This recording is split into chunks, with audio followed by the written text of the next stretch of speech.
Paula here from Crêpes Paulette, and I'm here today to show you how to make 4 delicious crepes at home with our crepe kit. Inside it you're going to find several things to help you make these crepes at home.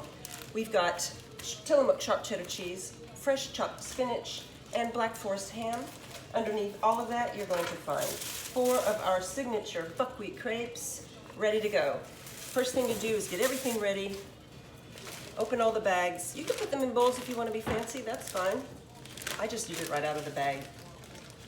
You are going to need an egg, if you so choose, that's optional, and some sort of shortening. A butter, olive oil works great, cooking spray works great. You can use any combination of those 3, but you definitely want to have some sort of a fat in contact with the crepe itself to crisp it up.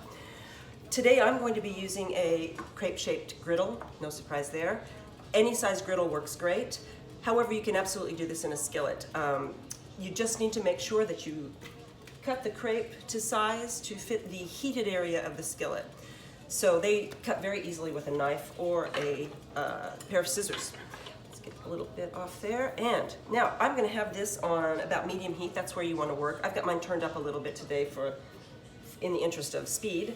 But first, oh, sorry, I'm getting ahead of myself. First we want to put down fat. First you put a pat of butter. You can melt it and spread it with a brush if you want. I find this is just as easy. And then you know that your griddle is hot too. So you want that spread all around underneath that crepe so there will be contact with that butter at all times. Then I'm going to put my crepe on. Now, if you want to add your egg, now's the time. The easiest way is going to be to stir it up a little bit, mix it, scramble it. The more you scramble it, the more even of a surface you're going to get with that egg, of a layer, I'm sorry. But I have been known to just break the egg on top of the crepe and scramble it with my fork. So we're going to spread that around. We're going to try to hit all areas. If it goes a little bit out, it's no problem. And you're going to see that's going to start cooking pretty immediately. And then you want to turn your attention to the fillings. I put down the ham first. I'm going to make you one with all the fillings. You do not have to do that. You can make an egg and cheese crepe. You can make an egg, cheese, and spinach crepe, whatever you want. But I'm going to use all of our ingredients today. So I'm going to break up that ham just a little bit to spread it over half of the crepe. And then I'm moving on to my cheese. The cheese, you can put on half the crepe too. I think it works best to sort of spread it around, then it melts more quickly.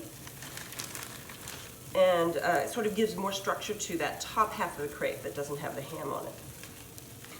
So just a little to cover. You don't need a lot. It's very flavorful cheese. And finally, the spinach is going to go on top. I'm going to put a lot on there. You don't have to put, you can just put 2 leaves if you want. But it works really well with a lot of it too. And then you get all those good, healthy vitamins and fiber. With the spinach, I think it needs a little bit of salt. Certainly if you didn't use a salted butter, you're going to appreciate just a little bit of salt. And I like lots of black pepper. You do not have to add these 2 items. You can use a garlic salt, you can use a mustard, you can use nothing at all. It will be good just by itself. I'm going to watch that crepe too for little air pockets because sometimes it'll raise up from the griddle or the heated surface. And what you want to do is pop it a little bit so that it gets in contact and gets that crisp. At this time, I'm going to tell you that you can do many things with these crepes. What I'm going to show you today is sort of the simplest fold, but you can put all of your ingredients in the middle and then fold the edges in to make a square. You can fold the edges in to make a triangle. There's a lot of different directions you can go. This is the simplest, and it's a good place to start, but you can go anywhere from there. Let's look and see how it's looking. We just have a couple minutes. I think it's ready. What you want to have is sort of a very stiff side of the crepe there, some body to it, and you just fold it over. It's nice and golden. You can see it crisped up on the outside. I'm going to let it just steam for a second so that spinach melts down a little bit more. Okay, and we're going to plate that. I'm going to get under there with my spatula. And I'm just going to slide it off onto the plate. And voila, here you have an egg, spinach, and cheese crepe from Crêpes Paulette. We hope you enjoy it almost as much as you do when you come and have one with us.